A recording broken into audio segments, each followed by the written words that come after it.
So we have discussed about linkage, and I have told you what does linkage means. Linkage means, suppose this is a cell, this is one pair of chromosome, this is another pair of chromosome. Each chromosome has some genes on it.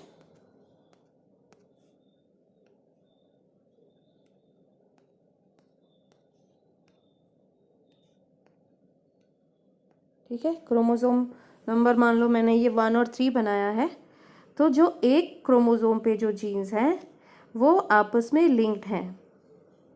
ठीक है, मान लो कि जो ये वाली 3 जो green 3 है ये आपस में लिंक्ड है।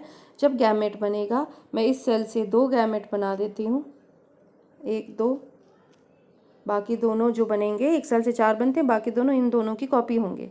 ठीक है, पहले गैमेट में अगर क्रोमोसोम नंबर 1 का पहला मेंबर जा रहा है तो उसको वो तीनों ग्रीन एलील मिलेंगे। ये तीनों ग्रीन एलील एक दूसरे से अलग नहीं होंगे, ये तीनों ही मिलेंगे इसे। और फिर वो जो वायलेट एलील हैं वो क्रोमोसोम नंबर वो गैमेट नंबर 2 में जाएंगे। 2 गैमेट्स हैं। अब ऐसे ही ये दोनों मैंने अलग कर दिए। अब इन दोनों को भी मैंने इन दोनों गैमेट्स में भेजना है। मान लो ये जो पहला मेंबर है जिसमें पिंक वाले एलील्स बनाए, ये गैमेट नंबर 2 में चले गए, ये तीनों के तीनों पिंक एक साथ ही जाएंगे। ऐसा नहीं होगा एक पिंक गैमेट नंबर 2 और एक, ये तीनों एक, क्योंकि ये एक क्रोमोसोम में जा रहे हैं। एक्चुअली क्रोमोसोम्स आपस में सेपरेट हो रही हैं, एलील्स इसीलिए सेपरेट हो रहे हैं क्योंकि वो क्रोमोसोम पे लोकेटेड हैं। फिर वो जो 3 येलो वाले हैं वो तीनों एक साथ गैमेट नंबर 1 में जाएंगे। ठीक है, तो actually what is happening, actually the homologous members are separating from each other. That is why the alleles are also separating from each other. So these genes which are located on the same chromosome, they are linked genes.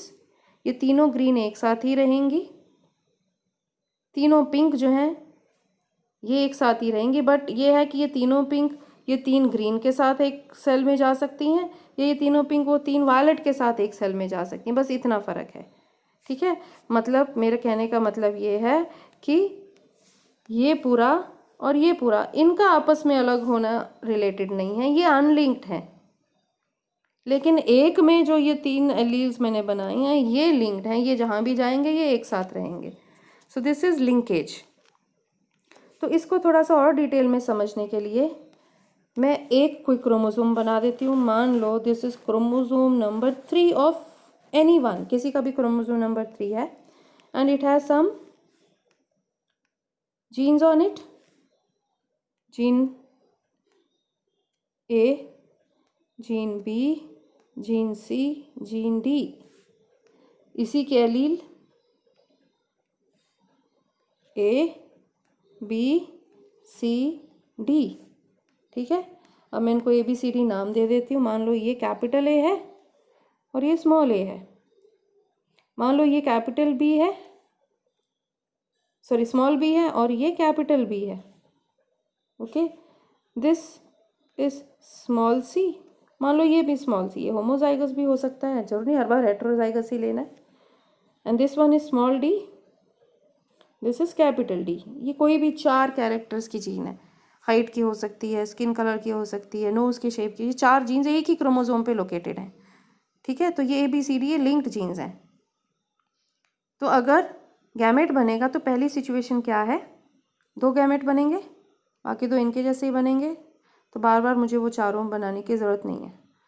तो मान लो अलग होते हुए पहला homologous member ये वाला gamete number 2 में चला गया, तो गैमेट नंबर 2 को क्या मिला, ए बी सी डी। और गैमेट नंबर 1 को क्या मिला, ये वाला मिला, तो इसके साथ इसको इसकी सारी jeans milli, small A, capital B, small C, capital D. ये 2 तरह के गैमेट्स बन गए। ठीक है, तीसरा और चौथा तरह का गैमेट नहीं बनेगा। क्या कहीं पर ये पॉसिबिलिटी है कि किसी गैमेट में जहाँ पे कैपिटल ए गया है उस गैमेट में उसके साथ कैपिटल डी चला जाए, मतलब स्मॉल बी स्मॉल सी और साथ में कैपिटल डी मिल जाए इसे, तो देखकर तो नहीं लगेगा आपको, क्योंकि मैंने ये बताया कि एक मेंबर एक गैमेट में गया है और दूसरा दूसरे गैमेट में गया है। तो जब ये गया तो अपने साथ अपने सारे एलील्स ले गया, तो कैपिटल डी स्मॉल ए के साथ ही गया है। मैं कह रही हूँ कैपिटल ए और कैपिटल डी एक गैमेट में चले जाएं, ये हो सकता है। Yes, this is possible. अब आप सोचोगे कि ये कैसे हो सकता है। +1 में हमने जब मियोसिस पढ़ा था, आपको ये बताया था मैंने कि मियोसिस के वक्त एक सेल से 4 सेल बनते हैं, और जब ये दोनों होमोलोगस क्रोमोसोम ने जब अलग होना होता है तो अलग होने से पहले ये क्या करते हैं, ये अपनी कॉपी बनाते हैं, तभी एक सेल से क्या बनता है, 4 गैमेट्स बनते हैं। ठीक है, मैं 2 बना के मैं कह देती हूँ, बाकी तो इनके जैसे होंगे। तो ये दोनों अपनी अपनी कॉपी बनाएंगे। अब मुझे वो कॉपी बनानी जो है पूरी प्रॉपरली वो ज़रूरी नहीं है। एक मान लो ये पहले वाले की कॉपी ये रही और ये दूसरे वाले की कॉपी ये रही। मियोसिस 1 में क्या होगा, ये दोनों एक गैमेट में जाएंगे, मतलब एक सेल में जाएंगे, और ये दूसरे सेल में जाएंगे।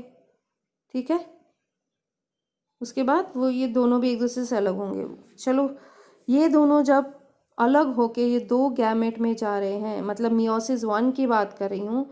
मियोसिस 1 के वक्त अलग होते होते मैंने आपको एक फिनोमिनन बताया था, क्रॉसिंग ओवर।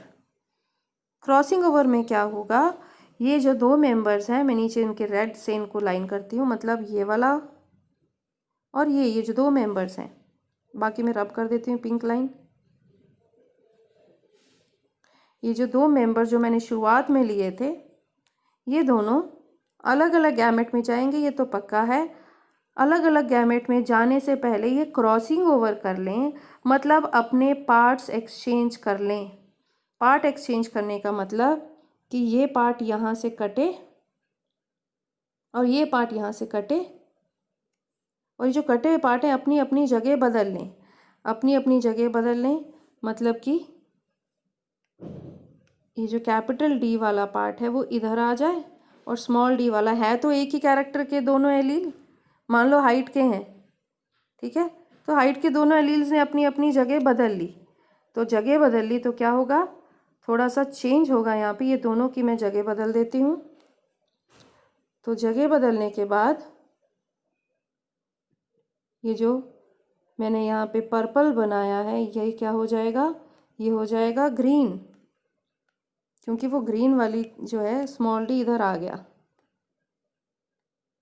और वो जो ग्रीन वाला है वो हो जाएगा पर्पल, क्योंकि पर्पल वाला कैपिटल डी इधर आ गया।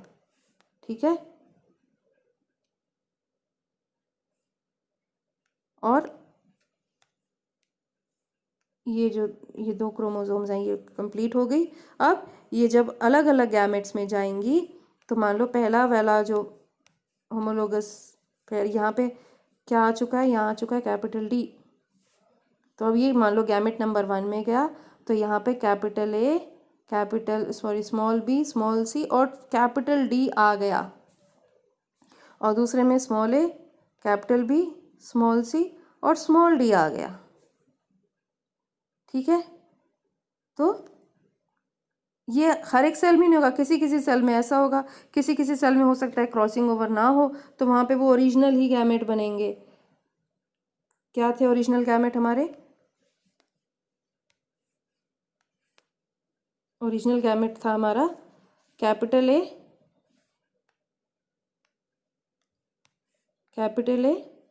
Small B small C small D and small A capital B small C capital D. ये 2 ओरिजिनल गैमेट थे। किसी किसी सेल में ये दोनों बन रहे हैं, और जहाँ क्रॉसिंग ओवर होगी वो यहाँ उसमें ऐसे भी बन रहे हैं। तो 4 तरह के गैमेट्स बनने लगे, मतलब पेरेंटल भी बने, नॉन पेरेंटल भी बने, पर नॉन पेरेंटल थोड़े कम बने। ये नॉन पेरेंटल को रिकॉम्बिनेंट्स कहा जाता है। क्रॉसिंग ओवर के कारण रिकॉम्बिनेंट गैमेट बनते हैं।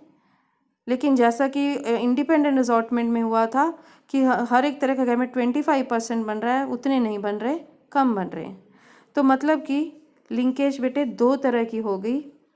पहली तो थी कंप्लीट लिंकेज, यहाँ ए और बी कंप्लीटली लिंक्ड है। ये देखो क्रॉसिंग ओवर के बाद भी ये दोनों एक ही साथ रहे, सी भी उसके साथ ही रहा, ये तीनों इस केस में कंप्लीटली लिंक्ड है। लेकिन ए और डी एक क्रोमोसोम में होने के बावजूद अलग हो गए, मतलब वो इनकम्प्लीटली लिंक्ड थे। ठीक है तो एक क्रोमोसोम पे, तो मैंने कहा एक क्रोमोसोम पे जितने भी हैं वो लिंक्ड है। ए बी सी और कंप्लीटली लिंक्ड है, वो अलग नहीं हुए। ए और डी इनकम्प्लीटली लिंक्ड है। और अगर मान लो क्रॉसिंग ओवर के वक्त कट जो है वो यहाँ नहीं, वो यहाँ लगता, तो मैं कहती ए और सी भी इनकम्प्लीटली लिंक्ड है। तो मतलब कि इन जो लिंकेज है वो दो तरह की है, कंप्लीट लिंकेज और इनकम्प्लीट लिंकेज। कंप्लीट लिंकेज का मतलब कि लिंकेज का मतलब जीन्स का एक ही क्रोमोसोम पे प्रेजेंट होना, ये लिंकेज है। अगर ये जीन्स हमेशा ही एक साथ रहें, कभी भी अलग ना हो, गैमेट फॉर्मेशन में हमेशा ही एक साथ जाएं, तो वो कंप्लीटली लिंक्ड हैं। जैसे मान लो पहली वाली दो जीन्स, इनका एक दूसरे से अलग होने के चांसेस कम हैं। ठीक है, और अगर चांसेस हैं कि ये एक दूसरे से अलग हो सकती हैं, क्यों अलग हो सकती हैं? क्रॉसिंग ओवर के कारण। तो ये जीन्स आपस में लिंक्ड तो हैं पर इनकम्प्लीटली लिंक्ड हैं। So linkage is of two types, complete linkage and incomplete linkage. So complete linkage when the genes are very close to each other. आपको मैंने जैसे वो ए और डी का एग्जाम्पल दिया था, ए और डी अलग क्यों हुई? क्योंकि वो एक दूसरे से दूर थी। जितनी ज़्यादा दूर होंगी उतना ज़्यादा इन दोनों के बीच में कट लग के क्रॉसिंग ओवर होके इनका अलग होने के चांसेस बढ़ जाते हैं। ठीक है, लिंकेज का मतलब था जीन्स का एक ही क्रोमोसोम पे मौजूद होना, जिसके कारण वो एक साथ ही रहेंगी, गैमेट में भी एक साथ ही जाएंगी। लेकिन अगर वो क्रॉसिंग ओवर के कारण अलग हो गई तो वो इनकम्प्लीटली लिंक्ड है, वो अनलिंक्ड तो नहीं है। अनलिंक्ड तो वो होती हैं जो अलग अलग क्रोमोसोम पे, एक क्रोमोसोम नंबर 1 पे है, एक क्रोमोसोम नंबर 5 पे है, तो यहाँ वाली जीन्स और यहाँ वाली जीन्स अनलिंक्ड हैं। पर जो एक ही क्रोमोसोम पर हैं और पास पास में है कि वो अलग होनी मुश्किल है, वो कंप्लीटली लिंक्ड है। और अगर वो दूर हैं और क्रॉसिंग ओवर के कारण अलग हो सकती हैं तो वो इनकम्प्लीटली लिंक्ड है। कंप्लीट लिंकेज थोड़ी सी रेयर है, वो जो है जनरली हमें देखने को नहीं मिलती।